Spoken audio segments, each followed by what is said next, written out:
Hello, I wanted to talk a few minutes about the classified balance sheet.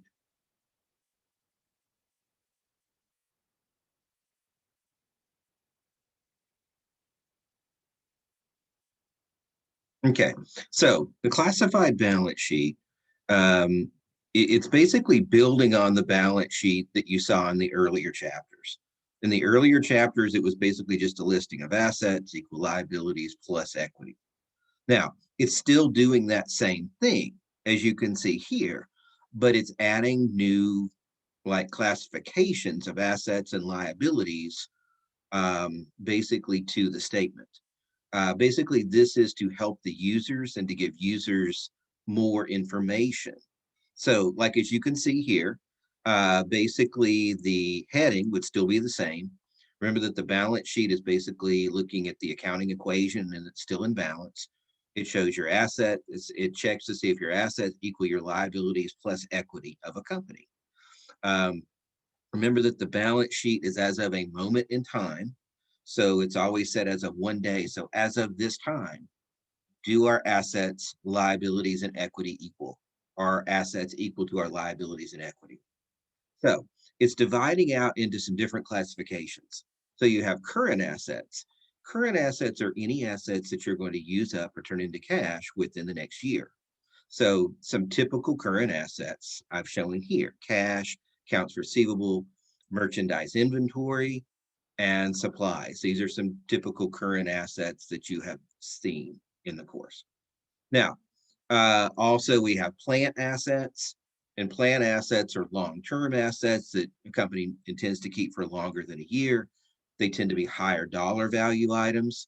Like you can see here, equipment, building, land, trucks, furniture, things like that that a business owns will be considered plant assets.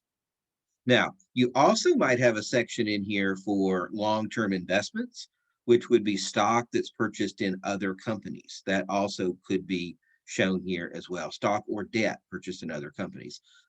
Talk about that a little later in the course. Now, intangible assets, these are assets that do not have physical presence but have value.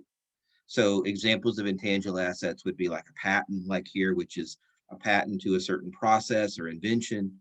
Also like licensing agreements, franchises, copyrights to music or film, or trademarks, which would be, a company symbol like the Nike swoosh or the NFL symbol for all their teams or the NCAA symbols for different teams.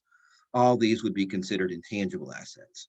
So we add it down and we come up with our total assets, which would be the total of all of these groups. Now, on the liability side, they're dividing out the liabilities basically into two groups.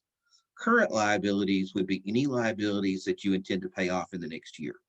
So the most common one you're going to see is accounts payable, which is, of course, what you owe suppliers in the ordinary course of business. Now, salaries payable, interest payable, some of the payable accounts, when you look at your adjusting entries, would also be shown here. And you have total current liabilities. And then long-term liabilities. Long-term liabilities are any debts that are over a year in length, that are going to be outstanding over a year. Notes payable, mortgage payable, bonds payable, which is something we'll talk about a little bit later, all would kind of be classified here. And so your total liabilities would be your total long-term liabilities and your total current liabilities. Now, equity remains the same. Equity is still going to be common stock and retained earnings. So equity basically remains the same. And again, the goal of the balance sheet is to make sure your total assets equals your total liabilities and equity. And you can see here it does, which is a very good thing. You want your balance sheet to be in balance. Very important. Just wanted to talk about that for a few moments. Thank you and have a great day.